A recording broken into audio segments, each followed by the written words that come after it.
সুপ্রিয় দর্শকবৃন্দ, রাজশাহী শহর থেকে আপনাদের স্বাগতম জানাচ্ছি। আমি আমানুর রহমান আরমান। আমি যদি বলি এই রাজশাহী শহরে একটা দিন ঘুরে যান, একটা অটোরিকশা নেবেন, রাজশাহী শহরটা ঘুরবেন, দিন শেষে আপনাকে বলতেই হবে যে আমি কোনো পার্কে ঘুরলাম। রাজশাহী শহরটা এমনটাই সুন্দর যে আপনার একটা পার্কের মতো পুরো শহরটাকে সাজানো হয়েছে। আজ থেকে 10 বছর আগেও শহরটা এতটা সুন্দর বা এত পরিকল্পিত ছিল না। আমি জয়পুরহাটের সন্তান, রাজশাহী বিভাগেই আমার বাড়ি। রাজশাহী আমার প্রয়োজনের তাগিদে আজ থেকে 8-10 বছর আগে আমি এসেছি, আর আজকে আসলাম। আজকে এসে আমি রাজশাহী শহরের সৌন্দর্য দেখে নিজে তো অবাক, এবং আপনাদেরকে এটা না দেখালে আমার ভালো লাগবে না, বিধায় আমি কিন্তু ভিডিওটি আজকে করলাম। রাজশাহী শহরে এসে আমি যা দেখতে পেরেছি তা আমার দেখাতে অন্য কোনো শহরে এত সুন্দর কোনো জায়গা আমি দেখতে পারিনি। তাই রাজশাহী শহরকে 100% একটি লাইক দেওয়া যায়, এবং এই রাজশাহী শহরকে নিয়ে একটা কমেন্ট করা যায়। আবার এই রাজশাহী শহরটা শেয়ার করে দিয়ে আরও 10 জন মানুষকে এই বিষয়ে জানানো যায় যে ইচ্ছা করলে একটা শহরকে এতটা সুন্দর করা যায়। তো যাই হোক, আপনাদের আমি যা বললাম তাই করবেন এবং মানুষের মাঝে এই ভিডিওটি প্রচার করে দেবেন ইনশাল্লাহ। সুপ্রিয় দর্শকবৃন্দ, আমি রাজশাহী শহরে একটি প্রয়োজনে যাই। আমি জয়পুরহাটের সন্তান, রাজশাহী বিভাগেই আমার বাড়ি। আজ থেকে 8-10 বছর আগে আমি রাজশাহীতে গিয়েছিলাম, এবং আজকে আমি রাজশাহীতে যাচ্ছি। এই রাজশাহীর সৌন্দর্য এই 10 বছরের ব্যবধানে যে পরিমাণ পরিবর্তন হয়েছে যা ভাষায় প্রকাশ করার মতো নয়। আমি রাজশাহী শহরের সৌন্দর্য দেখে নিজে তো অবাক হয়েছি। এই সৌন্দর্য আপনাদের সাথে শেয়ার করব বলেই আজকের এই ভিডিওটি। আশা করি আপনাদের কাছে এই ভিডিওটি অনেক ভালো লাগবে। রাজশাহী শহরের সৌন্দর্য দেখতে দেখতে আমরা রাজশাহী শহরের ইতিহাস সম্পর্কে জানি।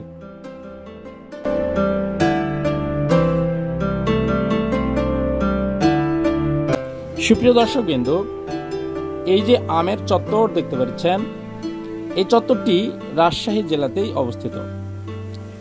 রাজশাহী জেলা বা রাজশাহী বিভাগ আমের জন্য বিখ্যাত। নওগাঁ জেলার সাপাহার এবং চাঁপাইনবাবগঞ্জকে আমের রাজধানী বলা হয়ে থাকে।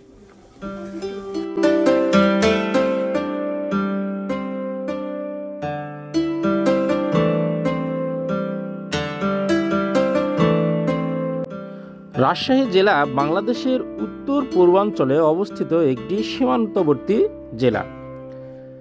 এটি একটি বিভাগীয় প্রশাসনিক অঞ্চল। রাজশাহী জেলা প্রতিষ্ঠিত হয় 1772 সালে। রাজশাহী জেলার জেলা কোড 14। রাজশাহী জেলার নাম নিয়ে অনেক বিতর্ক রয়েছে। রাজশাহী জেলার পূর্ব নাম ছিল রামপুর বোয়ালিয়া। 15 শতকে রাজা গণেশ এখানকার অধিপতি ছিলেন। তিনি রাজা শাহ নামে পরিচিত ছিলেন। মনে করা হয় রাজা এবং শাহ শব্দটি মিলে রাজশাহী নাম করা হয়েছে।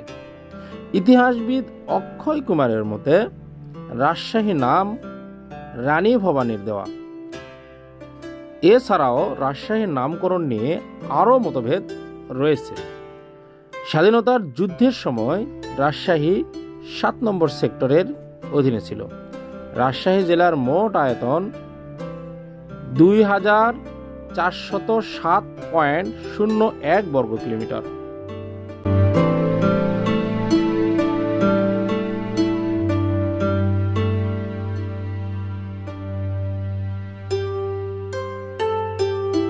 রাজশাহী জেলার পূর্বে নাটোর, পশ্চিমে চাঁপাইনবাবগঞ্জ, উত্তরে নওগাঁ জেলা, দক্ষিণে ভারতের পশ্চিমবঙ্গ রাজ্য, কুষ্টিয়া জেলা এবং পদ্মা নদী অবস্থিত। 2011 সালে আদমশুমারি গণনা অনুযায়ী রাজশাহী জেলার মোট জনসংখ্যা 23,77,000।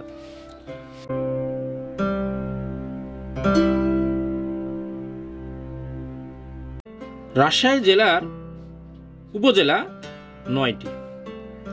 বাঘা পুঠিয়া, পবা, বাগমারা, তানোর, মহানপুর, চারঘাট, গোদাগাড়ি এবং দুর্গাপুর। মেট্রোপলিটন পুলিশ থানার সংখ্যা 12টি এবং মেট্রোপলিটন পুলিশ ছাড়া থানার সংখ্যা 8টি। রাজশাহী জেলার আসন সংখ্যা 6টি। রাজশাহী জেলার রেশম সুতা এবং রেশম বস্ত্রের জন্য পরিচিত। এছাড়াও এ জেলায় রাজশাহী সিল্ক শাড়ি, আম, খেজুরের গুড় এবং শঙ্করের ক্ষীরের চমচমের জন্য বিখ্যাত।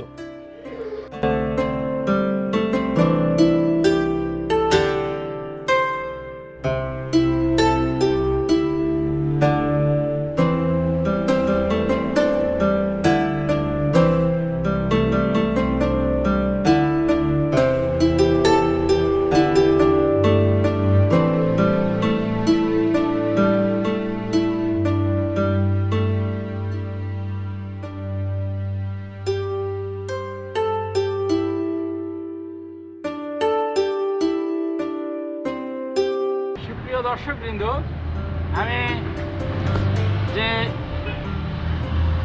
গেটে দাঁড়িয়ে আছি এটা ওভারব্রিজের গেট। রাজশাহী শহরে ওভারব্রিজ না, এটা একটা তাজমহলের গেটের মতো আমার মনে হচ্ছে। সুপ্রিয় দর্শকবৃন্দ, আমার পিছনে যে সুন্দর গাছগুলো দেখতে পাচ্ছেন, এটা কিন্তু এই শহরের 4 লেন রাস্তার মাঝখানে লাগানো হয়েছে। এই ফুলগুলো প্রত্যেক দিন এখানকার যাত্রীদের সুবাস দিয়ে থাকে, যা এই শহরের সৌন্দর্যকে অনেকটা ত্বরান্বিত করেছে বলে আমি মনে করি। আপনারা যে ওভারব্রিজটি দেখতে পাচ্ছেন, এটা রাজশাহী জেলারই রাস্তার একটি ওভারব্রিজ। আসলে এত সুন্দর ওভারব্রিজ আমার আগে কখনো দেখা হয়নি। রাজশাহী জেলার যে সৌন্দর্য আপনি দেখতে পাচ্ছেন, একেবারে অসাধারণ। এই বাল্বগুলি অনেক বাল্ব দেওয়া হয়েছে, এক একটা করে পোলে 13-14টি করে বাল্ব দেওয়া হয়েছে। এক একটি রাস্তার সৌন্দর্য এক এক রকম, দেখলে নয়ন ভরে যায়। আসলে আমিও নয়ন ভরে এই রাস্তার সৌন্দর্য দেখেছি।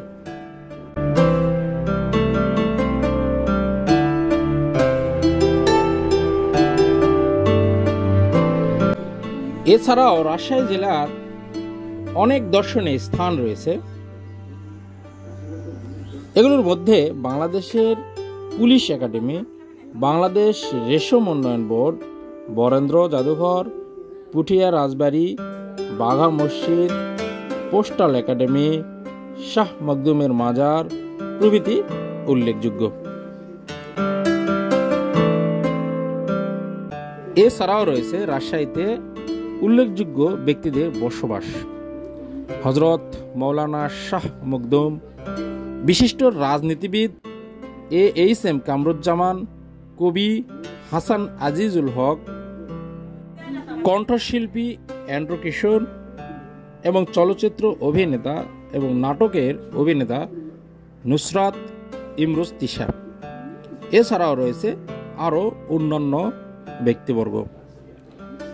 তো রাজশাহী শহরের মেয়র খায়রুজ্জামান লিটনকে অসংখ্য ধন্যবাদ জানাই, কারণ আমি যে বিভাগে বসবাস করি এই বিভাগের শহরটি এত সুন্দর করে সাজানোর পিছনে তার অক্লান্ত পরিশ্রম রয়েছে।